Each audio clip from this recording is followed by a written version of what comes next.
Welcome to Night Murmurs, a place where shadows breathe and silence screams. Halloween is approaching, and with it, the night of unexplainable terrors. Here, I bring you the most bone-chilling stories from past Halloweens.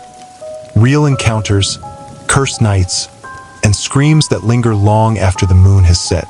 If you're watching alone, lock your doors, dim the lights, so stay close, listen carefully, and don't look away. Subscribe now, or you might just be listening to these horrors all alone.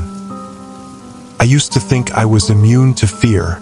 Working late shifts at a roadside auto parts warehouse had hardened me to empty roads, flickering lights, and the lonely hum of highways after midnight. You learn to trust routine when your life revolves around clock punches and coffee-stained dashboards. October 31st was supposed to be no different. Just another long night of inventory counts and greasy cardboard boxes. Another quiet drive home through farmland and forgotten exits. But Halloween has a way of thinning the veil between what feels safe and what never was. I remember stepping out into the parking lot just after 12:30 a.m. The air had a sharp bite to it, cold enough to sting my lungs, carrying the smell of wet leaves and distant wood smoke. A thin fog crawled along the asphalt like breath from the earth itself. My car sat under a buzzing sodium lamp that flickered in uneven pulses, washing everything in sickly yellow. I tossed my backpack into the passenger seat, started the engine, and let the heater rumble awake. The radio picked up a late-night talk station murmuring voices and static comforting in its dull predictability. I pulled onto the highway, tires hissing softly against damp pavement. The road was empty, no headlights in either direction. Just me, the radio, and the dark fields stretching endlessly on both sides. About 15 minutes in, I saw the street lamp.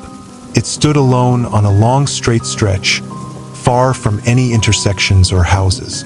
The light flickered like a dying heartbeat, illuminating a small circle of cracked asphalt beneath it. And standing directly under that light was a woman. At first, my brain tried to rationalize it. A costume party nearby. Someone's car broke down. A late-night prank. It was Halloween after all. But something about her made my grip tighten on the steering wheel. She wore a long white dress, not the cheap plastic kind you'd buy at a party store, but something heavier, layered, old-fashioned. The fabric clung to her frame as if damp, stained in faint brown and gray streaks like water damage that had never fully dried. Her hair hung dark and straight over her shoulders, barely stirring in the cold air. She wasn't waving or signaling. She just stood there, facing the road, motionless. As my headlights washed over her, I noticed her shoes were wrong for the weather. Thin flats, soaked through, the toes darkened with moisture. She looked like she'd stepped out of another decade entirely. I slowed instinctively, heart ticking a little faster. Every warning bell in my head told me not to stop. Empty highway, middle of the night, no cell signal for miles. Yet something in her posture, small, contained, almost fragile, tugged at me. I rolled down the window an inch. "You okay?" I called. Her face lifted slightly, pale, too pale. Her eyes reflected the headlights strangely, like glass catching light underwater. "My car broke down," she said calmly. Her voice was soft but carried easily through the cold air. "Could you give me a ride?" A pause stretched between us. The radio crackled louder, swallowing the silence. I nodded before I could change my mind and unlocked the door. She walked toward the car with slow, careful steps, each footfall barely making a sound. When she opened the passenger door and slid inside, a wave of cold poured in with her, not just chilly air, but a deep, bone-deep cold that seeped into my arms and chest. The heater groaned harder, struggling against it. "Thank you," she said politely, folding her hands in her lap. Her dress brushed against my sleeve as she settled in. The fabric felt damp. Not soaked, just perpetually wet, like fog clinging to cloth. I pulled back onto the highway. For a few minutes, neither of us spoke. The road stretched endlessly ahead, reflective paint lines sliding beneath the headlights. The radio dissolved into static and I twisted the knob, but nothing came through clearly anymore. Only faint murmurs and distant whispers tangled in white noise. Out of habit, I glanced into the rearview mirror to check for traffic. Her seat was empty in the reflection. My breath caught in my throat. The mirror showed the back seat, the dark outline of the rear window, my own wide eyes staring back, but the passenger side appeared vacant. Yet she was clearly sitting beside me. I turned my head slightly, just enough to see the edge of her shoulder in my peripheral vision. She hadn't moved, still facing forward, still calm. A wave of cold sweat broke across my skin. My heart slammed so hard it felt like it might crack my ribs. My mouth opened to speak, to say anything, but no sound came out. My tongue felt thick, heavy, useless. The temperature inside the car dropped sharply. My breath began fogging the windshield from the inside, blooming into cloudy patches that crept across the glass. The heater blasted uselessly, pushing lukewarm air that couldn't fight the chill. My fingers went numb around the steering wheel. Slowly and painfully slowly, she turned her head toward me. Her face moved, but her lips stayed perfectly still as a whisper slipped into the space between us. Daniel. My name. My stomach plunged. I hadn't told her. I hadn't said a single word since letting her in. I felt the urge to look directly at her, to confirm the impossibility of what I was hearing, but terror pinned my gaze forward. My eyes burned as I stared at the road, afraid that meeting her eyes might invite something worse. The GPS screen flickered suddenly, the map glitching into static before rerouting on its own. Turn right in 1,000 feet, the synthetic voice announced calmly. My route had never included a turn. This road ran straight all the way to town. I shook my head, whispering under my breath, "No, no." The fog thickened inside the cabin, clinging to the dashboard, coiling around the vents like breath. The faint smell of wet earth crept into the air like freshly turned soil after heavy rain. Her whisper came again, closer now. "You missed me." The road sign for the turn loomed ahead, a narrow side road swallowed by darkness, no streetlights, no visible markings beyond a cracked reflective arrow. My hands moved without my permission, steering toward it. Panic surged violently through me. I slammed my foot onto the brake. The car screeched and skidded to a dead stop, tires shrieking against damp asphalt. The engine sputtered, then fell silent. My heartbeat thundered in my ears so loudly it drowned everything else out. Silence pressed in. The fog inside the car dissipated slowly, thinning like breath on glass. I forced myself to look. The passenger seat was empty. No door had opened. No sound of movement. Just vacant fabric and a faint depression in the cushions, still damp, still cold. My chest heaved as I sucked in shaking breaths. My hands trembled uncontrollably. Then I noticed the seat. Water pooled in the fabric, darkening it like something had been slowly dissolving there. Thin trails of moisture trickled down toward the floor mat, dripping softly. The smell of damp soil lingered stubbornly in the air. I fumbled the ignition, restarting the engine on the third attempt. The headlights flared back to life, revealing the empty road ahead. I didn't hesitate again. I reversed shakily, turned back onto the main highway, and drove all the way home without stopping once. I barely slept that night. In the days that followed, I tried to rationalize it. Fatigue, stress, hallucination, some bizarre panic episode amplified by the isolation and darkness. But the damp stain on my passenger seat never fully dried. No matter how much I cleaned it, the fabric always felt cool and faintly moist to the touch. A week later, curiosity gnawed at me. Against my better judgment, I searched local records and old news archives. It didn't take long to find her. A grainy newspaper clipping from 32 years ago showed a young woman standing beside a broken-down car on that same stretch of highway. She wore a white dress. Her name was Eleanor Graves. According to the article, she'd accepted a ride from a passing driver late on Halloween night. The driver never made it home. His car was found abandoned miles down a dirt road, engine cold, doors wide open. The passenger seat was soaked through as if submerged. No bodies were ever recovered. They said Eleanor had vanished too, officially listed as missing, unofficially whispered about in late-night diner conversations and small-town rumors. A hitchhiker who never reached her destination. Every Halloween since then, strange reports have surfaced of drivers claiming fog inside their cars, malfunctioning GPS systems, wet footprints on dry pavement. No accidents were officially linked. No explanations offered. I stopped driving that highway at night after that.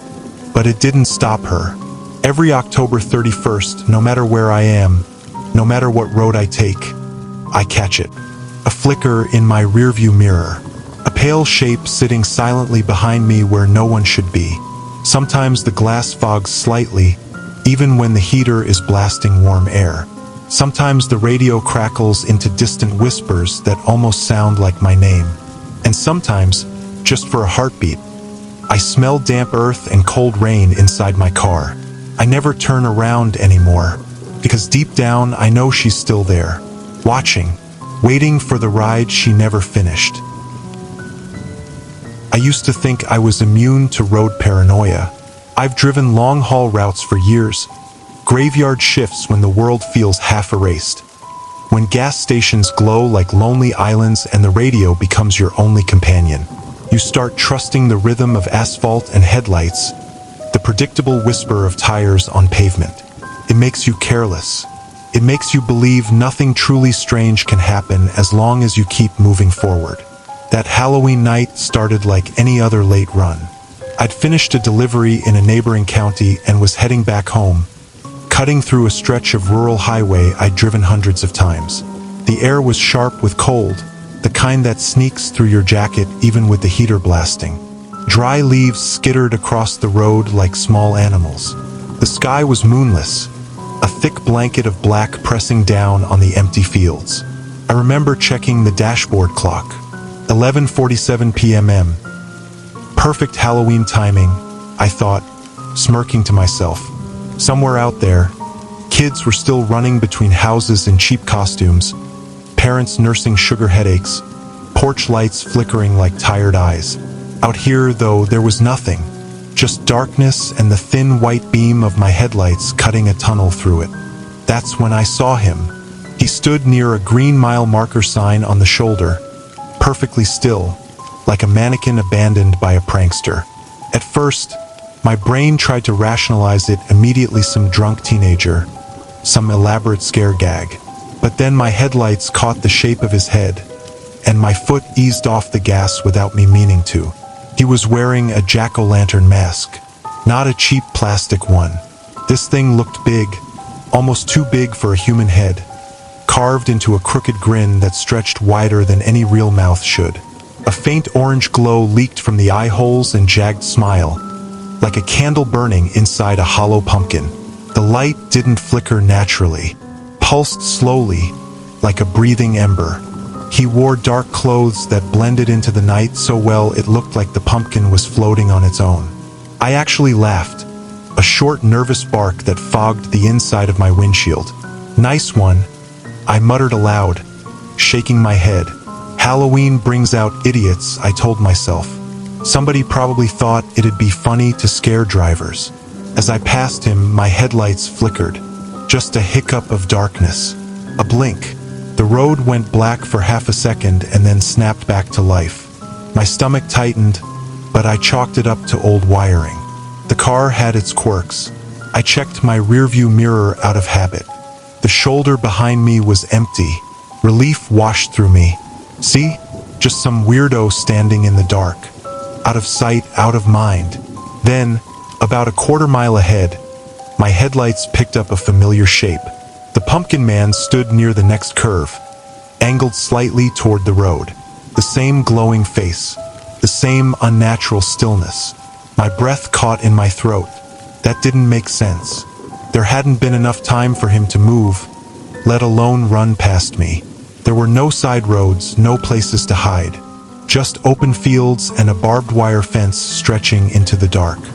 I slowed without realizing it, my knuckles whitening around the steering wheel. The glow inside his pumpkin head seemed brighter now, the grin sharper, the hollow eyes fixed on my windshield like they could see through the glass. I passed him again. The headlights flickered again. This time, my laugh didn't come. My heart began tapping a faster rhythm against my ribs.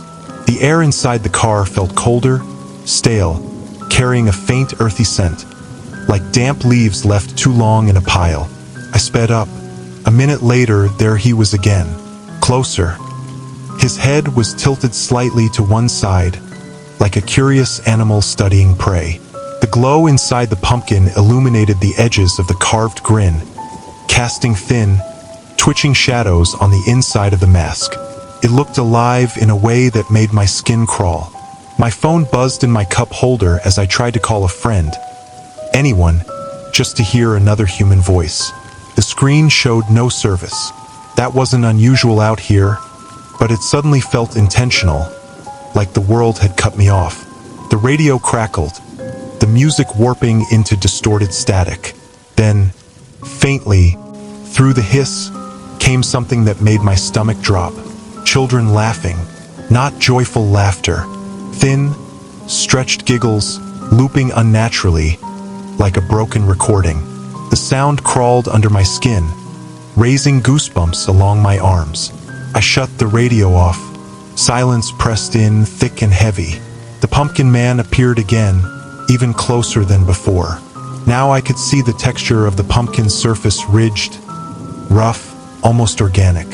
The glow inside revealed uneven carving marks, as if something sharp and jagged had dug into flesh rather than rind. A realization crept into my mind that I didn't want to accept. He wasn't standing farther down the road because he was moving. The road was delivering me to him.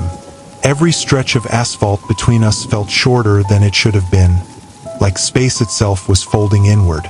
I pushed the accelerator harder. The engine whined, protesting. The speedometer climbed. The darkness rushed faster toward me, the white lines blurring beneath the car. He appeared again. Now he stood almost directly in my lane, centered in my headlights, the glowing grin widening as if reacting to my panic. His head tilted farther, an unnatural angle that no human neck should bend to. The glow pulsed brighter, warmer, like a furnace opening its door. My breath came out in short, sharp gasps. My hands were slick with sweat. My vision tunneled, focused only on that burning face ahead. When he suddenly appeared directly in front of my hood, I screamed. Pure reflex took over. I jerked the steering wheel hard to the right. The tires shrieked. The car fishtailed, the world spinning into streaks of darkness and light. My shoulder slammed into the door. Something heavy crashed in the trunk as the car skidded off the road and slammed into the shallow ditch. The impact knocked the wind out of me. My forehead throbbed where it hit the steering wheel. The engine sputtered and died, leaving me in thick, ringing silence broken only by my ragged breathing. For a moment, I just sat there, stunned, the smell of hot metal and burned rubber filling my nose. Then fear rushed back in like ice water.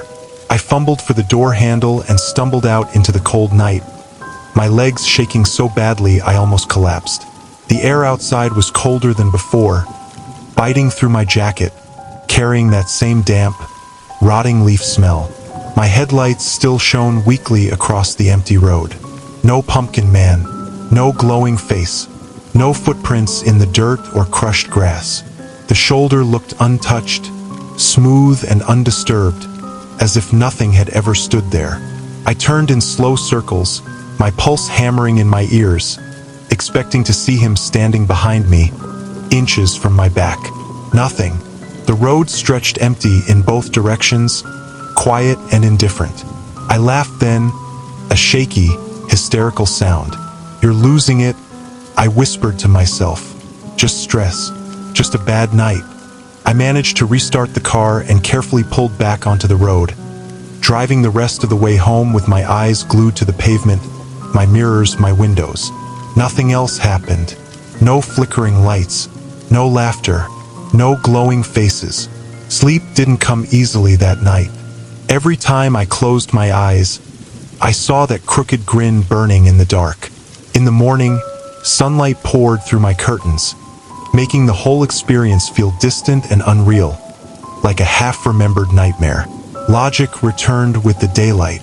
I convinced myself there had to be an explanation, a prank, exhaustion, maybe even a brief hallucination triggered by stress. Still, a part of me needed proof. So I drove back. The road looked harmless in the daylight. Brown fields, pale sky, crows hopping along fence posts. I followed the familiar stretch until I reached the mile markers. Mile 11, mile 12, then mile 14. I slowed, staring at the numbers, my stomach sinking. There was no mile 13. I turned around and drove back the other direction, scanning the roadside carefully. Mile 14, mile 12. The number was simply skipped, as if it had never existed. A cold unease settled into my chest. Back home, my curiosity pushed me to check my dashcam footage. Part of me hoped the camera had malfunctioned, that there would be nothing recorded, giving me a reason to finally let it go. The footage played smoothly at first. Empty road, steady headlights, the quiet hum of the engine. Then the flicker. The pumpkin man appeared on screen, standing exactly where I remembered him, the glow inside the pumpkin bleeding into the camera sensor. My breath caught as I watched myself pass him again and again, each time closer, each time his head tilted a little more. The children's laughter crackled faintly through the audio, barely audible beneath the static. Near the end of the clip, the pumpkin man didn't appear on the roadside anymore. He was directly in front of the camera. The glowing pumpkin face filled the frame, close enough that I could see the uneven grooves of the carving, the faint wisps of smoke curling from inside the hollow eyes. The grin seemed to stretch wider than before, the glow pulsing brighter, almost blinding. The face leaned toward the windshield, toward me. The video was cut to black. My hands were shaking so badly I had to pause the playback. I haven't driven that highway at night since. But sometimes, when Halloween comes around and the air gets sharp and the nights grow long, I'll be driving home on familiar streets, safe streets, well-lit streets, and my headlights will flicker for just a fraction of a second. And in that brief blink of darkness, I swear I see the faint reflection of a glowing grin in my windshield, waiting for mile 13 to find me again. I used to think fear was something loud. Screams in the dark, footsteps chasing you, a sudden shape jumping out from behind a door. I was wrong. Real fear is quiet. It breathes. My name is Daniel.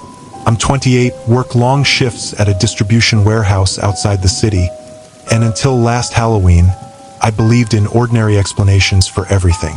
Bad wiring causes flickering lights. The wind makes strange noises. Your brain fills in gaps when you're tired. That night rewrote all of that. It was October 31st, a cold Wednesday, the kind of cold that creeps through your jacket and settles into your bones. The air smelled like damp leaves and distant bonfires.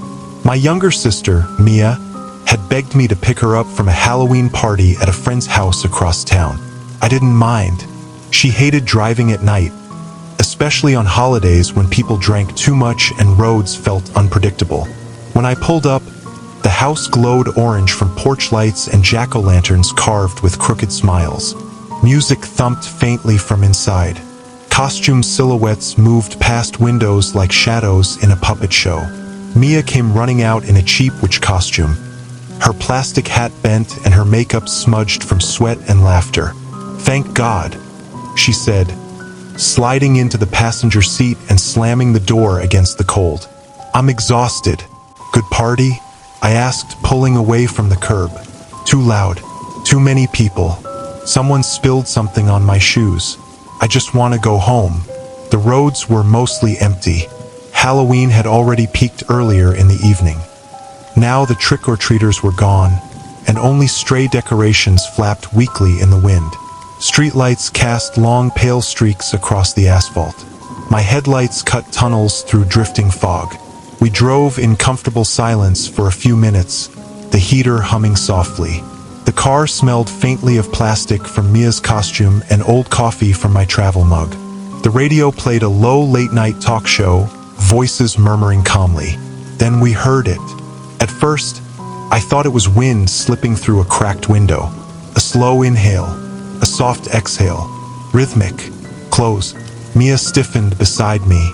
I felt my shoulders tighten. We looked at each other at the same time. The breathing came again. It wasn't coming from outside. It wasn't the engine.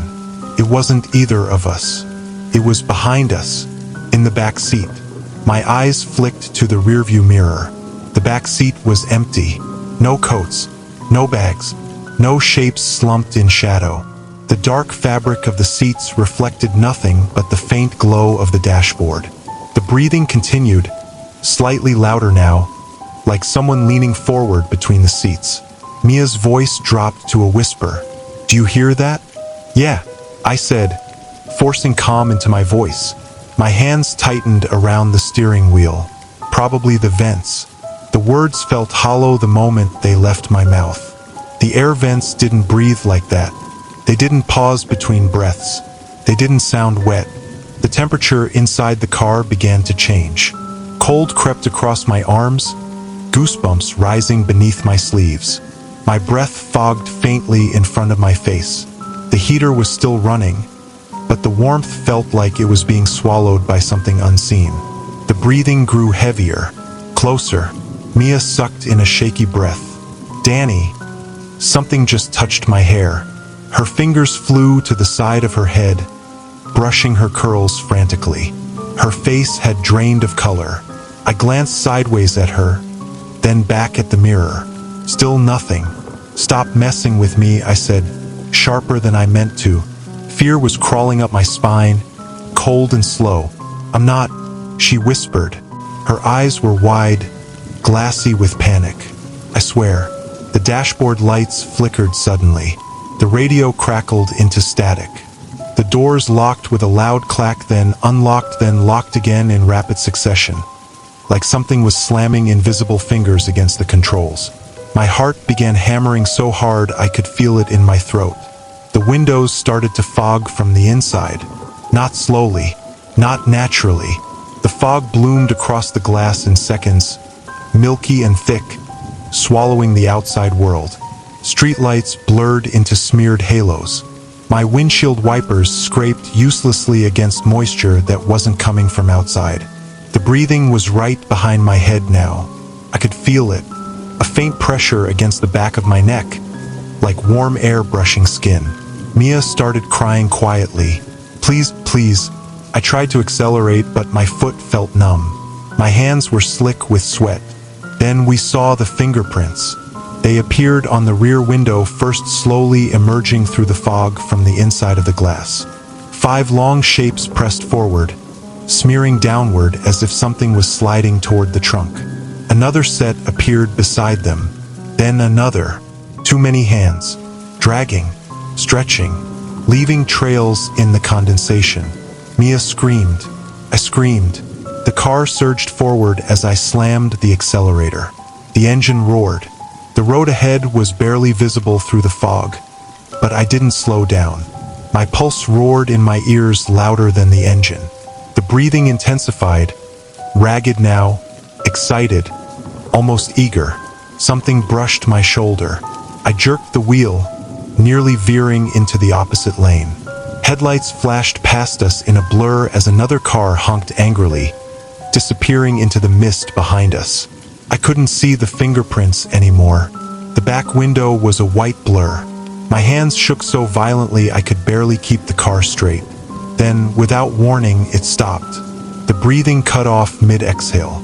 The fog evaporated instantly, like someone had wiped the air clean with an invisible hand. The windows cleared. The dashboard lights stabilized. The doors stopped clicking. Silence slammed into the car. The road stretched empty ahead of us. The radio resumed its quiet chatter like nothing had ever happened. I slowed and pulled onto the shoulder, chest heaving, fingers numb. We sat there for a long time, neither of us speaking. The car smelled sharply of cold air and fierce sweat. My ears rang. Finally, Mia whispered, Did you see them too? I nodded. We got out together, legs trembling, and searched the entire car. We opened every door, checked under the seats, popped the trunk. Nothing. No moisture on the glass. No handprints. No strange smells. No warmth lingering in the air. Just an ordinary car on an ordinary road. We drove the rest of the way home in silence, every shadow feeling like a threat. Mia slept on my couch that night with all the lights on. Neither of us slept much. We tried to explain it away in the days that followed. Stress, fatigue, maybe some kind of shared panic attack. Condensation behaving strangely, electrical glitch. But explanations didn't erase what we felt, or what we saw. A year passed. Then Halloween came again. Mia stayed home that night. So did I. We joked nervously about it, but neither of us wanted to be on the road after dark. I thought that would be the end of it. I was wrong. 2 years later, work ran late on October 31st. A shipment arrived behind schedule, and I didn't clock out until almost midnight. The warehouse parking lot was empty, bathed in pale fluorescent light. My breath fogged in the cold as I climbed into my car. I told myself it was ridiculous to be nervous. Years had passed. Nothing had happened since. I drove. The roads were empty again. The same hollow quiet. The same thin fog creeping along the asphalt. I tried to keep the radio loud to fill the silence. My eyes flicked to the rearview mirror more often than necessary. 10 minutes into the drive, my skin prickled. A familiar cold seeped into the cabin. I held my breath. Nothing happened. I exhaled slowly, trying to calm my nerves. Then I heard it. A soft inhale. A slow exhale. Behind me, my stomach dropped into my shoes. The back seat was empty. The breathing was steady, patient, close. I didn't look back this time. Couldn't. My grip on the steering wheel tightened until my knuckles burned. My mouth went dry. The heater blasted hot air, but the cold wrapped tighter around my neck, my shoulders, and my spine. The sound drifted closer, as if something was leaning forward, hovering inches behind my ear. I felt a faint pressure in the seat beside me, a subtle dip in the cushion, like invisible weight settling in. The windows began to fog, not all at once, slowly this time, deliberately. I whispered, barely audible, "Please, not again." The breathing changed. It sounded like a smile. I drove all the way home without stopping, heart pounding, eyes locked forward, refusing to acknowledge what I couldn't see. The breathing stayed with me the entire drive. It faded only after I parked in my driveway and killed the engine. The silence afterward felt heavier than any noise. I sat in the car for a long time, afraid to move, afraid to open the door, afraid to turn around. Eventually, I forced myself inside. I don't drive on Halloween anymore. I call in sick. I stay indoors. I keep the lights on. I keep making noise playing. I pretend it's just another night. But sometimes, when the house is quiet, I swear I hear slow breathing drifting faintly through the hallway, waiting. I used to trust my GPS more than my own instincts. I'm not proud of that, but when you spend most of your life commuting unfamiliar backroads for work, you learn to rely on the calm digital voice that promises efficiency and certainty. Tells you where to turn, how long you'll be delayed, when you'll arrive. Feels objective, reliable, smarter than you. That Halloween night taught me how wrong I was. My name is Aaron. I'm 34, a field technician for a utility company, the kind of job that keeps you on the road long after the sun disappears. I'd been working a late repair outside the city, patching a downed signal line after a windstorm. By the time I finished packing my tools, the sky was already black and heavy with low clouds. The air smelled like wet soil and cold metal. My breath fogged faintly in the beam of my headlights. I just wanted to get home, shower, and sleep. The GPS recalculated my route as soon as I pulled out of the gravel lot. A calm voice suggested a rural shortcut that would shave 12 minutes off my drive. I hesitated for a moment. Rural roads at night always made me uneasy but exhaustion won. I followed the turn. The pavement narrowed quickly. Street lights vanished. Trees crowded closer on both sides, their bare branches knitting together overhead like ribs. My headlights tunneled through drifting fog that hugged the road in thin sheets. The radio played a local Halloween station, looping old novelty songs and spooky jingles. Felt harmless, comforting. 10 minutes in, I passed a broken mailbox leaning crookedly on a splintered post. Its red flag dangled uselessly, tapping softly in the breeze. I barely noticed it. Another minute passed. The road curved gently left, then right. The fog thickened slightly. The trees leaned closer. Then I saw the mailbox again. Same dented metal, same bent flag, same splintered post. A small knot tightened in my stomach. "Okay," I muttered. Weird. Maybe there were two mailboxes like that. Rural areas reused things. Coincidences happened. I drove on. Another curve. Another stretch of trees. Then the dead tree appeared. A massive trunk split down the middle like a lightning scar, its branches clawing at the sky like skeletal fingers. I recognized it instantly, because I'd already passed it. My pulse picked up. I glanced at the GPS. The screen showed a simple winding line forward. No loops, no warning. The radio crackled softly, then resumed its cheerful Halloween jingle. The same 30-second tune I'd heard earlier. I told myself I was tired, that my mind was playing tricks. Then the abandoned barn came into view. Its roof sagged inward like a collapsed lung. One wall leaned outward, supported by nothing but stubborn rot. Faded graffiti smeared the boards. A broken fence lay half-swallowed by weeds. I felt cold crawl across my arms. I had seen that barn before. The road curved. The mailbox appeared again. My foot lifted slightly off the accelerator. My heart thudded harder now, each beat echoing in my ears. No, I whispered. I slowed and glanced at the clock on my phone. 11:42 p.m. I drove past the mailbox, past the dead tree, past the barn again, watching carefully for any sign of a branching road, any side street I could take to break the pattern. There was nothing, just the same stretch repeating like a damaged memory. The fog felt thicker now, pressing against the windshield. The air inside the car seemed colder, stale, carrying a faint dusty smell like old paper and dry soil. The radio restarted the same jingle. Exactly the same. I reached for the volume knob and turned it down. The jingle continued faint, distorted as if leaking from somewhere deeper than the speakers. My phone buzzed on its mount. I glanced at the clock. 11:42 p.m. It hadn't moved. A slow, uneasy pressure settled behind my eyes. My throat felt dry. I swallowed and tried to keep my breathing steady. "Okay," I said aloud, grounding myself in the sound of my own voice. "Just stay calm." I attempted a U-turn. The steering wheel resisted slightly, not enough to stop me, but enough to feel wrong.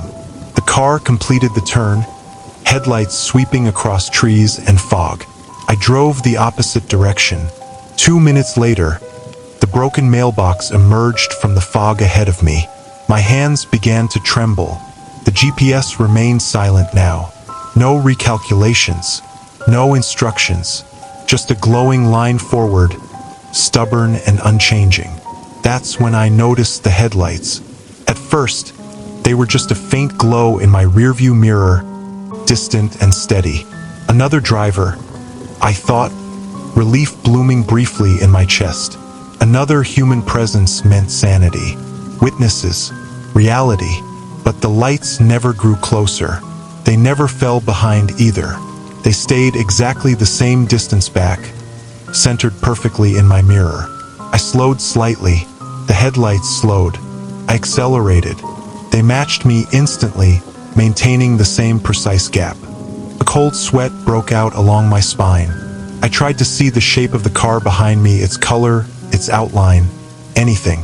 All I could see were the lights, bright, unblinking, too perfectly aligned. Fog swallowed everything else.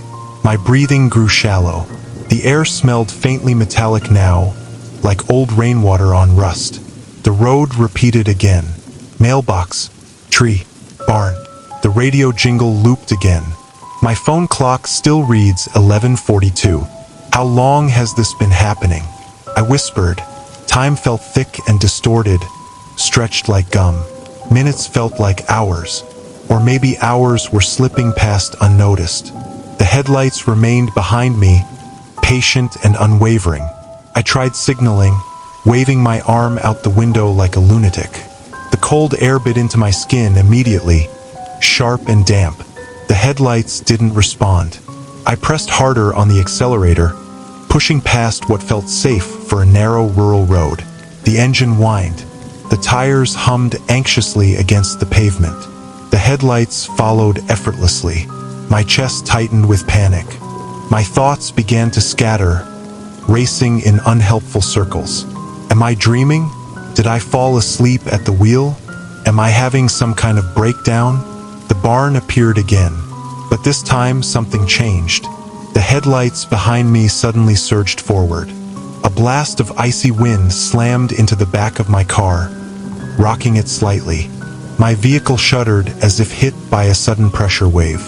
The lights streaked past me in a blur, washing the interior of my car in harsh white glare. I gasped and instinctively leaned away. For a split second, as the other car passed, I saw inside it. There were no seats, no dashboard, no steering wheel, no driver, just an endless hollow darkness, like a tunnel carved out of night itself. The headlights were embedded in nothing. My stomach lurched violently, nausea climbing into my throat. Every hair on my body stood on end. The darkness slid past my window like a living thing, dragging cold along with it. The air inside my car dropped sharply in temperature, fog blooming again across the glass. Then it was gone. The road ahead opened suddenly with no mailbox, no dead tree, no barn. Just a straight stretch of unfamiliar pavement leading into clearer air. The fog thinned rapidly. The radio cut to silence. The GPS screen blinked and recalculated. My phone vibrated softly. I glanced at the clock. 11:48 p.m. 6 minutes had passed. My lungs burned as I realized I'd been holding my breath. My hands ached from gripping the steering wheel too tightly. My shirt clung to my back. I didn't slow down until I reached the first real intersection I recognized. Street lights glowed warmly. Houses appeared. Normality crept back into the world like a fragile illusion. When I finally pulled into my driveway, my entire body felt hollow and weak. I sat in the car for several minutes, listening to the engine tick as it cooled, smelling hot metal and faint exhaust. My heart gradually slowed, though a tight knot of dread remained lodged deep in my chest. I glanced at the fuel gauge, nearly empty. It had been almost full when I left the worksite. My brow furrowed. That didn't make sense for a drive that should have taken less than 20 minutes. I stepped out of the car. The night air felt warmer here, calmer. Crickets chirped faintly in the distance. Somewhere, a porch light flicked on. As I walked around the vehicle, my shoe scuffed against something gritty. Gray dust coated my tires. Thick, powdery, almost like ash. I crouched and touched it with my fingers. It felt dry and fine, leaving pale streaks across my skin. A faint odor rose from it, not exactly smoke, but something old and burned out, like extinguished embers long forgotten. I stared at it for a long time. I washed my hands 3 times before going inside. I barely slept. Every time I closed my eyes, I saw those empty headlights rushing past me, felt that unnatural cold brushing my face. The next morning, my GPS showed no record of the rural road. The suggested shortcut no longer existed in the app's history. When I tried to search for it manually, nothing matched what I remembered. I even drove back toward the general area in daylight a few days later. No broken mailbox, No dead split tree, no abandoned barn, just ordinary countryside. But every Halloween since, I avoid driving after dark. Because sometimes, late at night, when I'm sitting quietly in my parked car, I swear I smell faint dust in the air. And if I look carefully into my rearview mirror, I almost expect to see two steady headlights waiting patiently behind me. I've always been the kind of person who stops when someone needs help. Maybe it's how my father raised me. Maybe it's guilt from the one time I didn't stop years ago and later heard about a crash on that same stretch of road. Either way, if I see someone stranded, especially at night, I pull over. I tell myself the world is dark enough without people pretending they don't see each other. That belief almost destroyed me. My name is Lucas. I'm 31, a delivery supervisor for a regional grocery chain, and most of my evenings are spent driving back roads after late shifts. Halloween night last year was no different.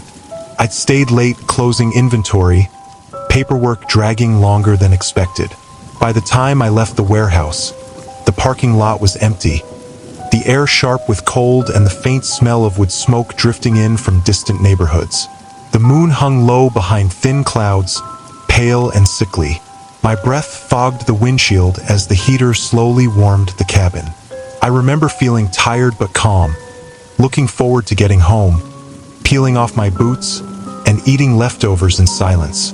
The shortcut I took cut through a long stretch of rural road with no houses, no streetlights for miles except the occasional lonely lamp standing like a forgotten sentry. Trees crowded the shoulders, their branches bare and tangled, rattling softly in the breeze like dry bones. That's when I saw him. A small figure stood on the right shoulder, just beyond the reach of my headlights. At first, I thought it was a mailbox or a broken sign. Then the shape moved slightly. I slowed. A child. He couldn't have been more than 7 or 8 years old. He stood completely still, facing the road, holding a plastic pumpkin bucket in one hand. His costume was a skeleton black fabric with glowing white bones painted across it. But what caught my attention was the mask. A glowing skeleton mask. Not flashing, not blinking, just a steady, eerie luminescence that made the hollow eye sockets shine faintly in the dark. My stomach tightened. It was nearly midnight. Halloween was essentially over.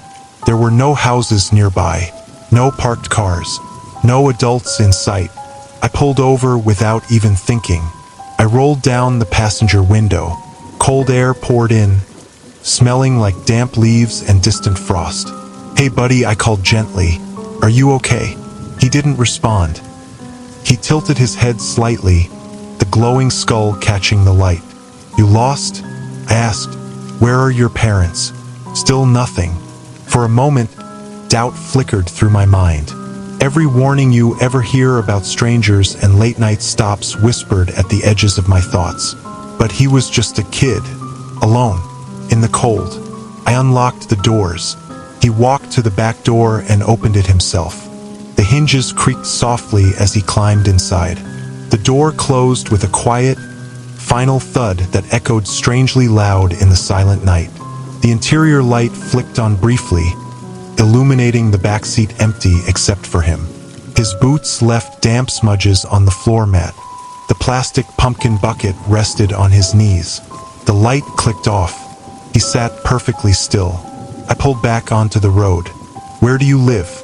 I asked, glancing into the rearview mirror. The glowing skull turned slowly toward me. The mask didn't blink. It didn't shift. It just started. After a long pause, he lifted one small hand and pointed straight down the road ahead. "Okay," I said softly. "We'll go that way." The road stretched into darkness, framed by trees that swallowed my headlights. The engine hummed steadily beneath us. The heater struggled against the cold seeping in from the outside. A strange chill began creeping through the cabin anyway. Not the kind that comes from cold air leaking in. This felt heavier, denser, like the warmth itself was being drained. My fingers stiffened slightly on the steering wheel. I glanced back again. The child hadn't moved. His mask glowed faintly, casting pale light across the seat and his thin shoulders. The rest of him remained swallowed by shadow. Behind us, the first streetlight flickered, then went dark. I noticed it in the mirror. Another light farther back blinked off. Then another. One by one, the lamps behind us died, leaving the road behind swallowed by darkness like a closing mouth. My pulse quickened. I swallowed and forced my voice steady. "You cold back there?" No answer. The air smelled different now. Sharper, metallic, like old pennies or damp iron. A faint dripping sound reached my ears. Tap, tap, tap. I glanced down briefly. The sound wasn't coming from the dashboard. It wasn't raining. It was behind me. I looked in the mirror again. Dark liquid was dripping from the bottom of the pumpkin bucket onto the floor mat. Thick droplets pooled slowly, reflecting the faint glow from the mask. My stomach lurched.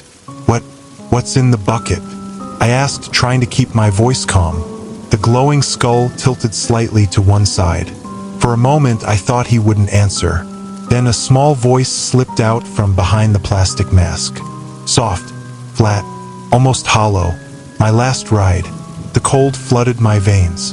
The dashboard lights flickered. The radio cut out mid-song, replaced by dead silence. The headlights dimmed suddenly, as if something was sucking power from the car itself. "No," I whispered. My heart slammed violently against my ribs. No, no, no. The temperature dropped sharply. My breath fogged the windshield in thick white clouds. My fingers went numb on the steering wheel. The interior lights went out completely. Darkness swallowed the cabin. I couldn't see the road. I couldn't see the child. I could barely hear my own breathing over the roaring of blood in my ears. I slammed the brakes. The car screeched and lurched to a violent stop. My seatbelt bit hard into my chest. Everything went silent. No engine hum. No wind. No insects. No distant traffic. Just thick, unnatural quiet. For a moment I thought maybe I had died. Then the dashboard flickered weakly. The headlights sputtered back to life. Dim but present. I sucked in a shaky breath and twisted in my seat. Heart pounding, dread flooding every inch of my body. The back seat was empty. No child. No glowing mask. No movement. Only the pumpkin bucket sat on the seat, tipped slightly on its side. Dark liquid had pooled around it, soaking into the fabric. I stared at it, frozen. My legs felt like rubber as I forced myself out of the car. Cold night air slapped against my face. My breath came in shallow bursts. I grabbed the bucket with trembling fingers. It was heavier than plastic should be. The liquid inside was thick and dark red, clinging to the sides as it sloshed slightly. The metallic smell was overpowering now, unmistakable. Blood. I gagged and hurled the bucket into the ditch as hard as I could. It vanished into the tall weeds with a wet thud. I didn't look for it. I didn't care. I jumped back into the car and drove. I didn't slow down until I reached the first cluster of houses miles later, where porch lights glowed warmly and pumpkins sat harmlessly on doorsteps. My hands shook violently on the wheel. My jaw ached from clenching it so tightly. I barely slept that night. The next day, I returned to the area in daylight, driven by a sick need to prove I hadn't imagined everything. The ditch was empty. No bucket. No stains. No disturbed grass. Nothing. I told myself it was a shock. Stress. Fatigue. My mind is inventing details to cope with fear. But a week later, curiosity pushed me to mention it to an older coworker who'd grown up in the area. His face changed immediately. "You picked someone up on Ridgeback Road?" he asked slowly. I nodded. He swallowed hard. "Decades ago," he said quietly, "a kid was hit by a drunk driver out there on Halloween night. Never saw it coming. No streetlights back then. The driver didn't stop. The kid died in the ditch. They never caught who did it." Cold knot formed in my stomach.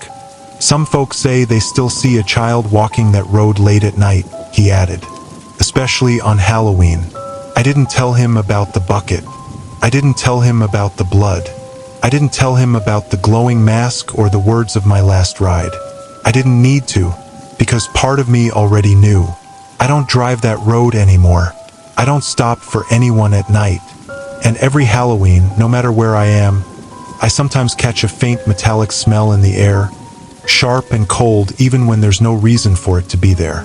Sometimes, when I'm sitting alone in my parked car, I swear I see a faint white glow reflected in the back window, watching, waiting for another ride. The rain had been falling since late afternoon, the kind of steady, soaking storm that turns highways into shining black mirrors and makes every headlight smear into long, trembling streaks.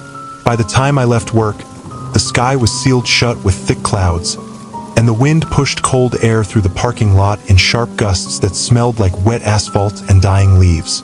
My name is Ethan. I'm 32, an IT support technician for a regional hospital network.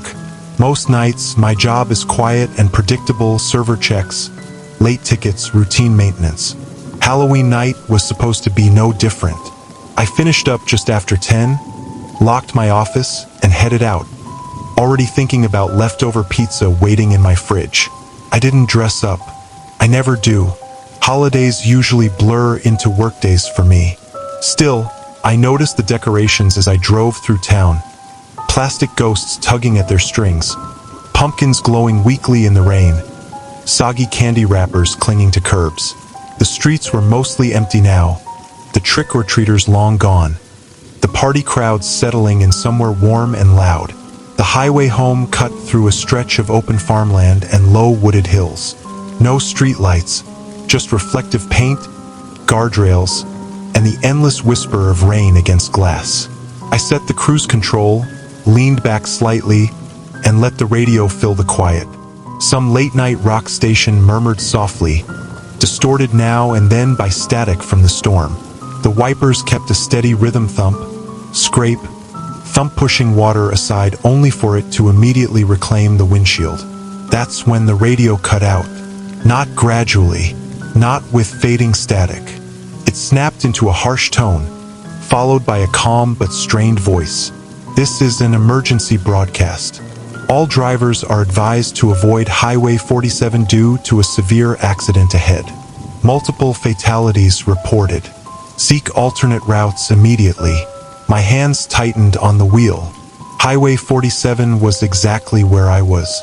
The voice sounded human, but wrong in a way I couldn't immediately define. Too controlled, too close, like someone speaking directly into my ear instead of through speakers. There was a faint edge of panic underneath the professionalism, like breath being held too tightly. I glanced instinctively at the road ahead. Rain blurred everything into gray motion. No flashing lights, no brake lights, no sign of traffic slowing or stopping. The broadcast repeated, identical word for word. A knot formed in my stomach. I reached for my phone, keeping one hand on the wheel, and pulled onto the narrow shoulder. Gravel popped beneath my tires. The rain sounded louder with the car idling. I unlocked my phone and searched for traffic alerts. Nothing. No accidents reported. No warnings. No notifications. The highway showed green on every map overlay. I checked local news apps, social media. Still nothing. A faint unease crept into my chest, slow and cold. Probably a glitch, I muttered, more to convince myself than anything else. Storm interference. Old emergency signal looping accidentally. It made sense. I turned the radio back on. Static crackled for a second. Then the voice returned. This is an emergency broadcast, it said again. But this time the tone was different. Sharper, more urgent, less controlled. Driver of the gray sedan traveling northbound on Highway 47 near mile marker 62. You are approaching a fatal collision site. You will crash in 2 minutes. My stomach dropped violently. I stared at the dashboard, then at the rain-smeared road. My pulse suddenly loud in my ears. That was my car. That was my location. My mouth went dry. A thin chill crawled up my arms. This is not real, I whispered. This is not real. The radio crackled again. 1 minute and 45 seconds. My heart slammed against my ribs.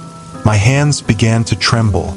I glanced around wildly, half expecting to see flashing lights or some hidden prank setup. The road remained empty, dark, endless. I pulled my phone up again, fingers shaking. No alerts, no calls, no messages. 1 minute and 30 seconds. The rain intensified suddenly, hammering harder against the roof and windshield. The wipers struggled to keep up. Water streaked sideways in thick sheets, blurring the edges of the road until the world felt like a narrow tunnel of gray motion. My breathing quickened. "This isn't funny," I said aloud, my voice thin inside the cabin. "Whoever this is, cut it out." 1 minute. The steering wheel vibrated faintly beneath my palms. At first, I thought it was just the road surface. Then it grew stronger. Not random vibration/rhythmic pressure, like something tightening its grip around the wheel from the opposite side. My knuckles whitened as I fought the tremor, my arms stiffening. The wheel tugged slightly to the left. I corrected it, tugged again, harder. A spike of panic pierced my chest. 30 seconds. My heart felt like it was trying to tear free from my chest cavity. My breath came in shallow, ragged bursts. The cabin smelled faintly of warm plastic and damp fabric, mixed now with the sharp tang of adrenaline sweat. The wheel shook more violently, jerking in short, erratic motions like invisible hands wrestling for control. My tires hissed on the soaked pavement as I fought to keep the car straight. "I'm pulling over," I said loudly, as if the voice could hear me. "I'm stopping." 10 seconds. I slammed my foot onto the brake. The tires screamed. The car fishtailed slightly before gripping the shoulder. Gravel sprayed. My body lurched forward against the seatbelt as the car skidded to a violent stop. Rain battered the windshield relentlessly. 5. I squeezed my eyes shut for a split second, bracing for impact. 4. My muscles locked, jaw clenched. 3. My breath caught in my throat. 2. The radio cut off. Silence crashed into the car like a vacuum. The vibration stopped instantly. The steering wheel went still beneath my hands. The rain softened, then faded to a light drizzle. Nothing happened. I opened my eyes slowly, heart hammering so hard it hurt. The road ahead was empty. No crash, no headlights, no wreckage, no sirens. Just darkness, wet pavement, and the faint whisper of rain. I sat there shaking, adrenaline flooding every nerve, my body slow to accept that I was still alive. My ears rang in the sudden quiet. My chest ached from breathing too hard. After several long minutes, I forced myself to move. I turned the engine fully off, then back on again. The dashboard glowed normally. The radio stayed silent. I pulled back onto the road cautiously and continued home at a slower speed. Eyes scanning constantly, nerves stretched thin like frayed wire. Nothing else happened on the drive. When I finally reached my apartment complex, relief washed over me so strongly my knees felt weak. I parked, sat for a moment, and exhaled deeply, the stale warmth of the car wrapping around me like a fragile shield. I didn't sleep much that night. The next morning, curiosity mixed with lingering dread pushed me to check my dashcam footage. Part of me wanted proof that it had all been a stress-induced hallucination. Another part wanted confirmation that I hadn't imagined the voice, the countdown, the shaking wheel. I loaded the footage onto my laptop. The video played normally at first. Rain streaking across the windshield, headlights carving pale tunnels through darkness, the faint hum of tires on wet pavement. Then the timestamp reached the moment the broadcast should have started. The audio track went flat. Not silent exactly, just soft static. No voice, no warning, no countdown. My stomach tightened. I scrubbed through the footage, watching carefully. The moment I slammed the brakes, the camera jolted violently as expected. The image blurred slightly from the sudden stop. And in the final frozen frame before the camera shut off automatically, I saw something that made my blood run cold. A shadow sat in the passenger seat. Not a reflection. not a trick of light. A distinct, human-shaped silhouette occupied the empty space beside me. His head was angled slightly toward the dashboard. Its mouth was open wide, stretched unnaturally, as if frozen mid-speech or mid-scream. There were no facial features, just darkness where a face should have been. I stared at the screen, my pulse roaring in my ears, a cold heaviness settling into my chest. The passenger seat had been empty. I knew it had. I rewound the footage and watched again. Frame by frame, the shadow wasn't present earlier in the drive. It appeared only at the end, only when the countdown reached 0. A slow, creeping dread settled into my bones. I unplugged the dashcam and shoved it into a drawer. I didn't want to look at it again. I didn't want to explain it. Some things don't want to be understood. I tried to move on. Weeks passed, then months. But every Halloween since, I've noticed small things. My radio occasionally crackles softly even when turned off. Sometimes, late at night, my steering wheel vibrates faintly under my hands for no reason. Once, parked in my garage, I could have sworn I heard a whisper coming from the dashboard, too distorted to understand, but urgent, strained, familiar. I no longer drive on Halloween if I can avoid it. And if I ever hear an emergency broadcast break through the static again, I don't think I'll stop in time. I didn't believe in being followed by things. People, sure. Bad drivers, drunk drivers, road rage idiots. But glowing eyes in the dark? Paranormal nonsense? That was for late-night podcasts and comment sections. Until last Halloween. My name is Marcus. I'm 36, a night supervisor at a printing plant on the outskirts of town. The shift runs late, especially during seasonal rushes, and Halloween is always busy with last-minute orders for flyers, menus, and party junk no one remembers the next morning. I clocked out just after midnight, shoulders aching, ears still humming from the constant mechanical thrum of the presses. The air outside was cold and clean, smelling faintly of wet leaves and distant chimney smoke. A thin fog hovered low to the ground, barely visible under the parking lot lights. I scraped a thin layer of frost from my windshield, climbed into my car, and turned the heater on full blast. The drive home usually took about 20 minutes, mostly highway with a short stretch of rural road before my neighborhood. I'd done it hundreds of times. It was muscle memory. The highway was nearly empty that night.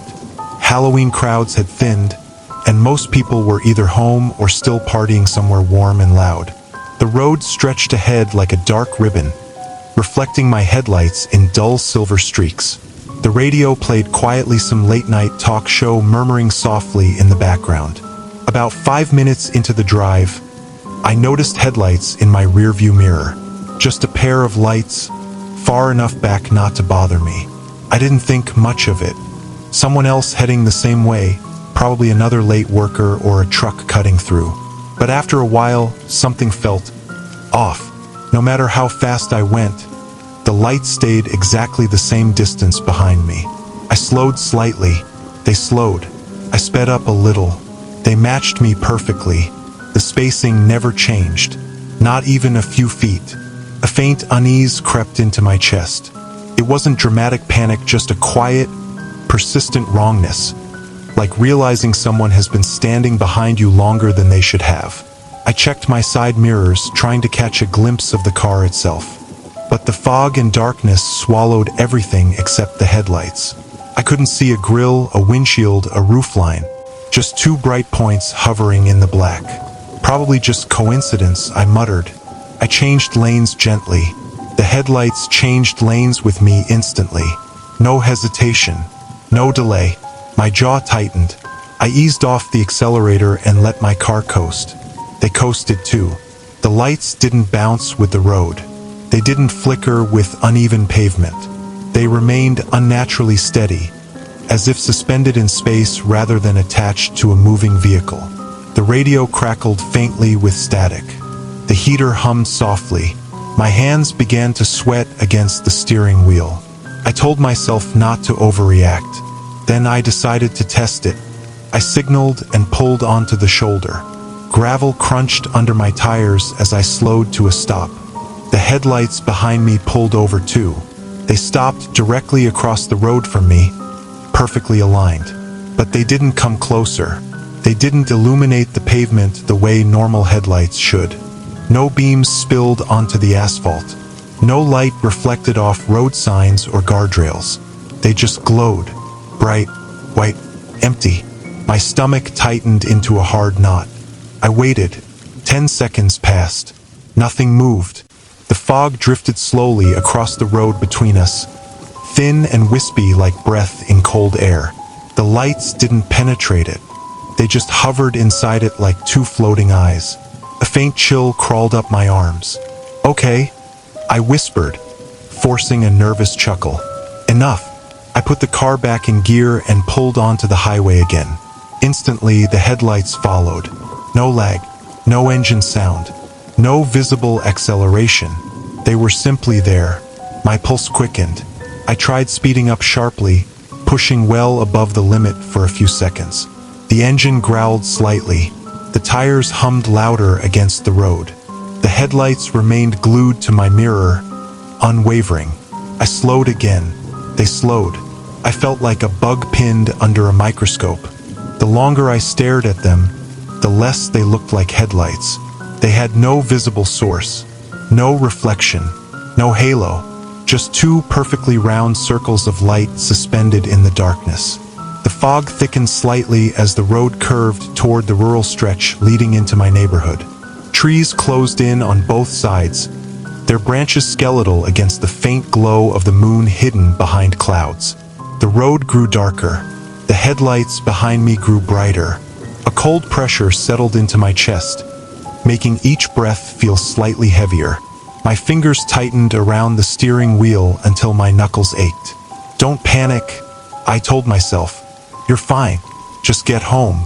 I turned onto the final stretch leading into my neighborhood, a quiet residential road lined with modest houses, dark porches, and the occasional porch light still glowing dimly. The headlights followed. Street lights appeared, casting pale yellow pools across the pavement. For a brief moment, I hoped the light would reveal the shape of whatever was behind me. Didn't. The streetlights illuminated nothing but empty road.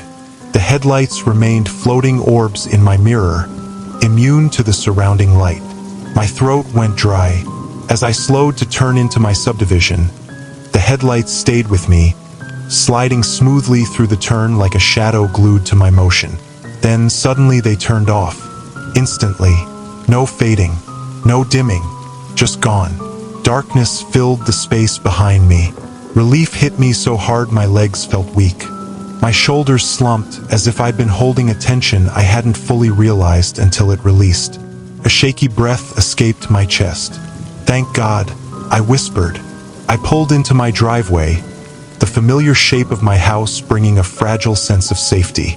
The porch light glowed softly, illuminating the front steps and the small patch of lawn. I parked and cut the engine. The night felt quiet again. Normal. Crickets chirped faintly somewhere. A distant dog barked once and went silent. I sat there for a moment, letting my heart slow, convincing myself it had all been nerves and coincidence and darkness playing tricks. I opened the door and stepped out. Cool air brushed my face. The concrete felt solid beneath my shoes. As I turned to close the car door, something caught my eye in the reflection of my living room window. Two glowing circles. Behind me, reflected faintly in the dark glass. My stomach dropped into my feet. My blood turned to ice. I didn't turn around. Couldn't. Every instinct screamed that if I looked directly at them, something irreversible would happen. That whatever those lights belonged to didn't want to be seen clearly, only sensed, only feared. My breath came shallow and fast. My fingers trembled. The reflection showed the circles hovering at about chest height, steady and unmoving, brighter than any porch light or street lamp. They burned softly in the darkness like embers suspended in air. Watching, I felt exposed, small, like prey frozen under a predator's gaze. I took one slow step toward the front door without turning my head. The circles remained in the reflection. Another step. My hand reached for the door handle, fingers slick with sweat. The metal felt cold and solid under my palm. I yanked the door open and lunged inside, slamming it shut behind me with all my strength. The lock clicked loudly. I threw the deadbolt, then the chain. My heart hammered violently against my ribs. My ears rang with the rush of blood. I leaned against the door for a moment, breathing hard, listening for any sound from outside. Nothing. No footsteps. No scraping. No knocking. Just silence.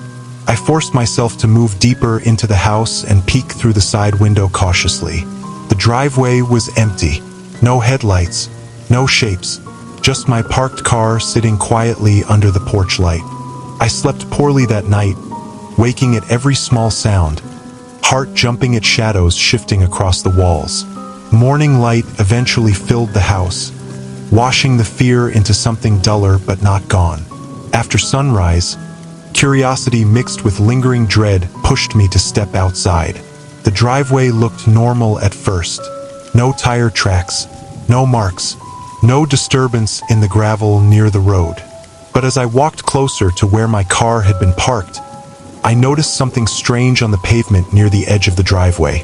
Two dark circles, perfectly round, burned into the concrete. The surface inside them looked scorched, rougher than the surrounding stone, as if intense heat had briefly touched it. A faint, chalky residue coated the edges, gray and powdery. I crouched and touched one lightly. The concrete felt cool now, but something about the marks made my skin crawl like touching the remnants of a fire that shouldn't have existed. There were no tire tracks leading to or from them, just the circles, exactly the distance apart that the headlights had been. A cold heaviness settled into my stomach. I washed my hands twice before going back inside. I tried to explain it away. Some weird chemical stain, a trick of lighting, maybe old marks I'd never noticed before. But deep down, I knew better. Since that night, I avoid driving late whenever possible, especially on Halloween. I leave work early. I take rides if I can. I don't linger on empty roads. Sometimes, though, when I'm driving alone after dark, I catch myself checking the rearview mirror a little too often. And sometimes, just for a split second, I think I see two faint points of light far back in the darkness, perfectly aligned, watching, waiting. I still tell myself it was just exhaustion. A long shift, too much coffee, rain tapping nerves raw. That's the version of the story I repeat when I need to sleep. But every Halloween, when the air smells like wet leaves and cold metal, I remember the tunnel and the way it breathed around my car like a living throat.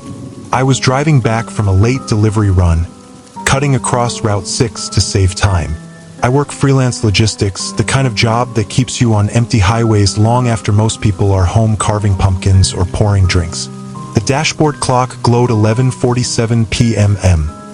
The orange digits smeared slightly by a thin layer of condensation on the windshield.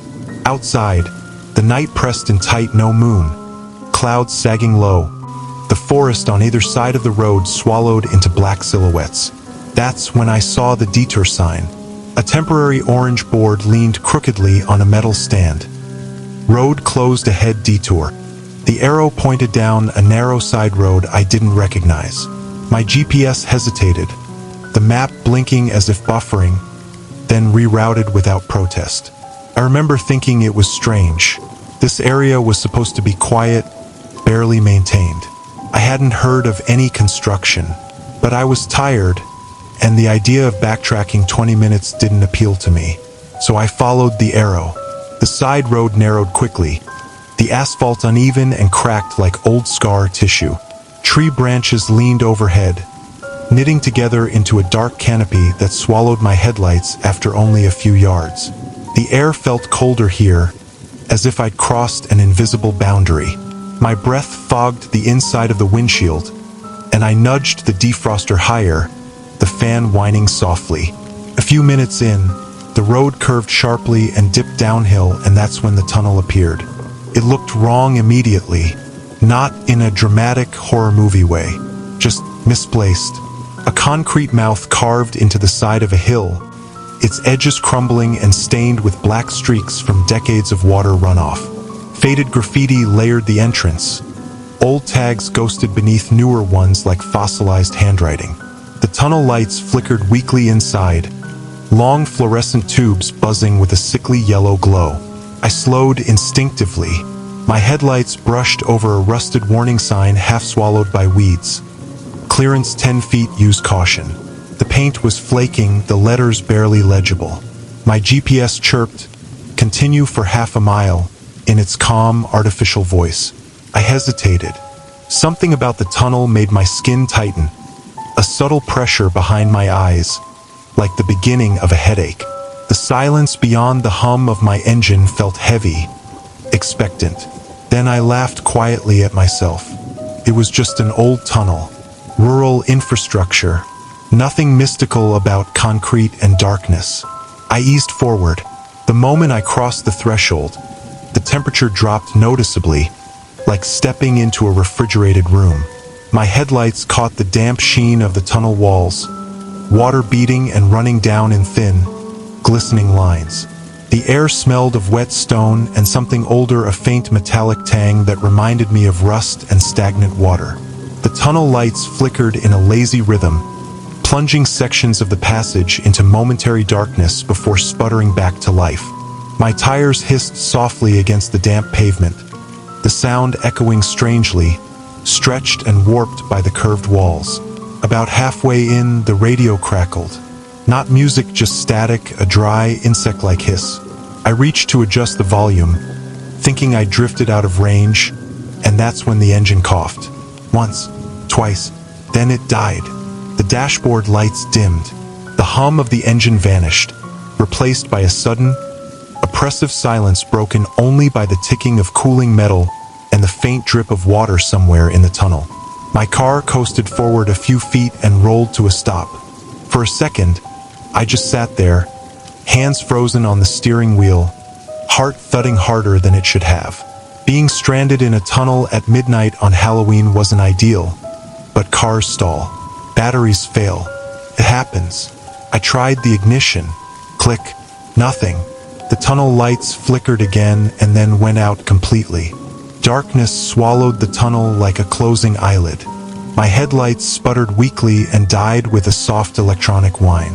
Only my emergency lights remained, casting a dim, amber glow over the inside of the car and a faint halo against the concrete immediately around me.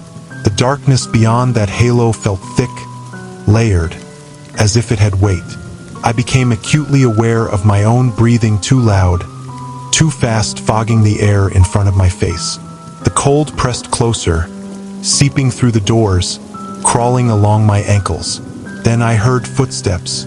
At first, I thought it was water dripping in a strange rhythm. But no, this was deliberate, slow. The soft scrape of something solid against damp concrete. Step, pause, step. The sound echoed, bouncing off the curved walls, so I couldn't tell where it was coming from. It felt like the tunnel itself was whispering movement back at me from every direction. My stomach tightened into a hard knot. I leaned forward, peering into the darkness beyond the reach of my emergency lights. But there was nothing to see, just layered black, swallowing detail. The footsteps continued. They began to circle, not rushing, not aggressive, just patient, deliberate movement, orbiting my car like a predator testing the edge of a trap. A faint scratching sound joined the steps, a soft, nails on metal whisper that raised goosebumps along my arms. Something brushed lightly against the driver's side door, then the rear panel, then the passenger side. The car shuddered subtly with each contact. A tiny vibration transmitted through the frame into my bones. My mouth went dry. I wanted to shout, to honk the horn, to do anything that might break the silence, but fear glued the air inside my lungs. Then a shadow moved at the edge of the emergency light's glow. It slid closer, stretching unnaturally long across the damp wall, bending in a way that didn't match any human proportions. The footsteps stopped, I felt watched, not just scene-studied. A pale shape drifted into view beside my window. At first, my brain refused to assemble it into anything recognizable. Just a blotch of lighter gray against the darkness. Then it leaned closer. A face. Skin stretched thin and colorless, like wax left too close to heat. The eyes were sunken and dark, reflecting the emergency light with a dull, glassy shine. Its mouth curved upward into a smile that pulled too wide, splitting the face into something grotesque and wrong, exposing teeth that looked flat and uneven, like they'd been worn down by stone. It pressed closer to the glass, so near I could see faint cracks in the skin around the lips, the damp sheen on its cheeks. Its breath fogged the window in a slow, steady bloom, each exhale leaving a cloudy print that lingered before fading. I couldn't move. My hands were numb, my legs heavy and unresponsive, like they belonged to someone else. The scratching sound resumed directly beneath the window as if its fingers were testing the door seam. The emergency lights flickered. Once, twice. The face tilted slightly, curious, like an animal studying prey.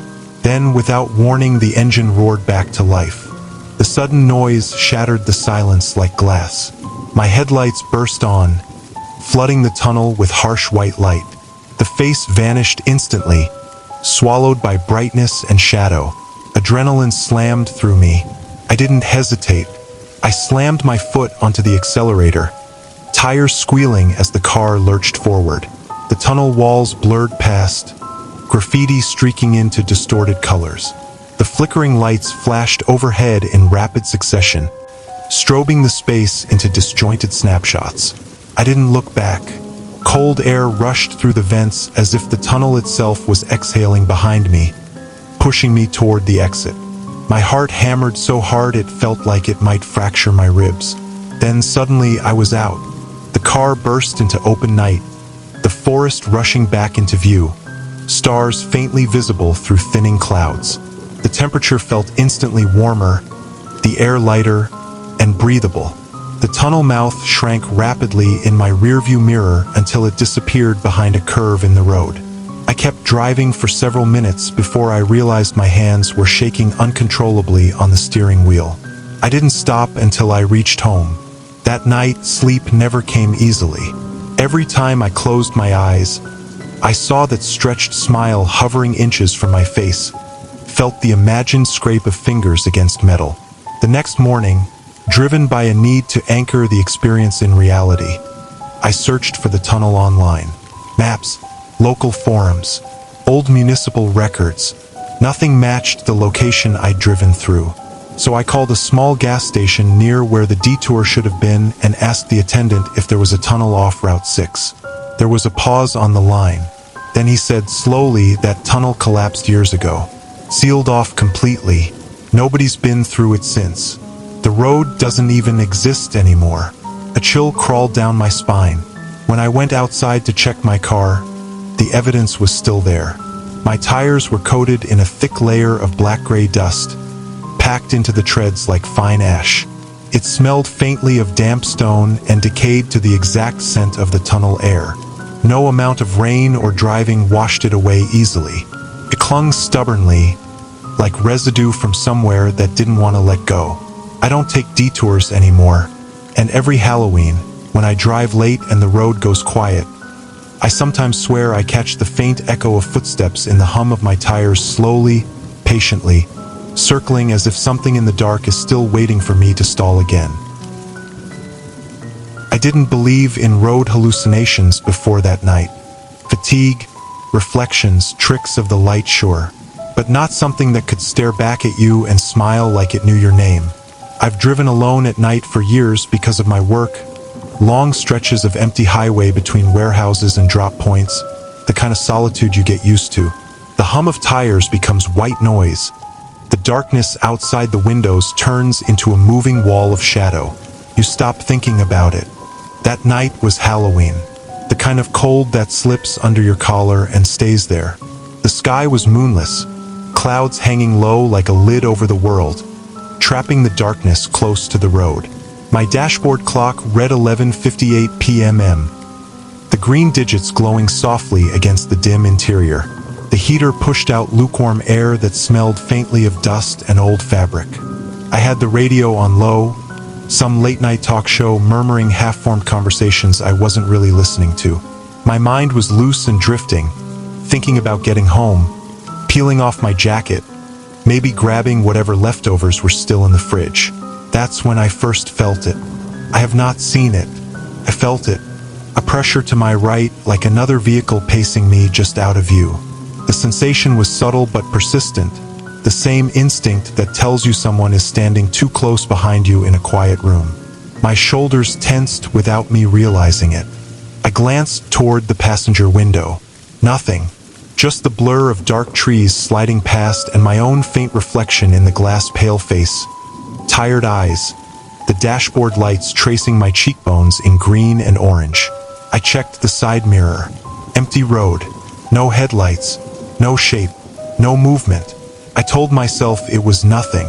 The mind invents patterns when it's bored or tired. I turned my attention back to the road and drove on. The feeling didn't go away. It lingered like a weight beside the car, steady and synchronized with my speed. I became hyper-aware of the sound of my engine, the whisper of the tires on asphalt, the faint creak of the suspension over uneven patches of road. Everything sounded slightly too loud in the quiet night. Again, I glanced at the window. This time, my breath caught. Reflected clearly in the glass layered over my own faint reflection was another car traveling beside me. It wasn't sharp like a real vehicle would be in daylight. It looked slightly warped, like an image seen through rippling water. But the shape was unmistakable. A low, boxy frame, rust mottling the doors, dense along the panels like healed scars. Its paint was a dull, dead color, something between brown and gray, like old blood washed thin. The headlights weren't on, yet somehow I could see it. My heart skipped hard enough to make my vision pulse. I snapped my eyes to the side mirror. Empty. The road beside me was completely clear. I looked back at the window reflection. The car was still there, keeping perfect pace. A cold prickling spread along my arms and neck. My hands tightened on the steering wheel, the leather cool and slightly damp beneath my palms. I swallowed, my throat dry. Okay, I muttered quietly, more to ground myself than anything. Just a reflection. Maybe it was a trick of distant lights behind me. Maybe some odd angle of my own car bouncing back through the glass. I tried to rationalize it, but the image in the window didn't behave like a reflection should. It stayed locked in position, its outline steady, its movement synchronized exactly with mine. I slowed slightly, easing my foot off the accelerator. In the reflection, the other car slowed too, maintaining the same relative distance, like it was tethered to me by an invisible line. My pulse quickened. I pressed the gas. The reflected car accelerated perfectly with me. My breathing became shallow. I forced myself to check the mirrors again. Rear view, side mirror, a quick glance over my shoulder. Nothing. Just an empty black highway stretching endlessly behind and beside me. When I looked back at the window, the reflected car was closer now. Not by much, maybe a foot or two nearer in the reflection, but enough to make my stomach drop. That's when I noticed the driver. At first, he blended into the darkness inside the reflected vehicle. Just a shadowed shape behind the wheel. But as the reflected car edged closer, the angle shifted slightly, and his face came into clearer view. His skin looked gray and tight, stretched thin over sharp cheekbones. His eyes were sunken, hollow pits that reflected no light, like two burned-out holes in a mask. He stared straight ahead, hands fixed on the steering wheel, posture rigid and unnatural. He didn't blink. I felt a surge of nausea roll through me. The heater suddenly felt too warm, the air thick and stale in my lungs. A faint smell of something metallic seemed to creep into the car, though I couldn't tell if it was real or my imagination. My eyes flicked to the mirror again. Still nothing. My grip on the wheel tightened until my knuckles ached. In the reflection, the other car drifted a fraction closer toward my lane, the warped outline overlapping more with my own reflection in the glass. The proximity made it feel invasive, like something leaning into my personal space. Then the driver turned his head. Slowly, deliberately, his hollow eyes shifted toward me, locking onto my reflection in the window. The movement was unnaturally smooth, like a puppet pulled by invisible strings. A smile spread across his face. Not a friendly smile, not even a predatory grin. It was empty and wrong, stretching his lips too wide, exposing teeth that looked dull and uneven, like stones embedded in gum. Every instinct in my body screamed to look away, but I couldn't. Fear pinned my gaze to that reflection like a magnet. My heart slammed so hard I could feel it in my throat. A cold sweat broke out along my spine, dampening my shirt beneath my jacket. The reflected car drifted closer again, the gap between us shrinking in the glass until it looked like it was about to sideswipe me. Panic surged. I jerked the steering wheel violently to the left. The tires screamed. The car swerved hard, the world tilting sharply as I fought to regain control. My seatbelt bit into my shoulder. For a split second, I thought I was going to spin out into the dark ditch lining the road. I corrected, overcorrected, then stabilized, heart hammering so loud it drowned out the radio, which had dissolved into static. When I dared to glance back at the passenger window, the reflection was gone. Just my own pale face staring back at me, eyes wide and glassy with shock. Empty road sliding past beyond the glass. No rusted cars, no hollow-eyed driver.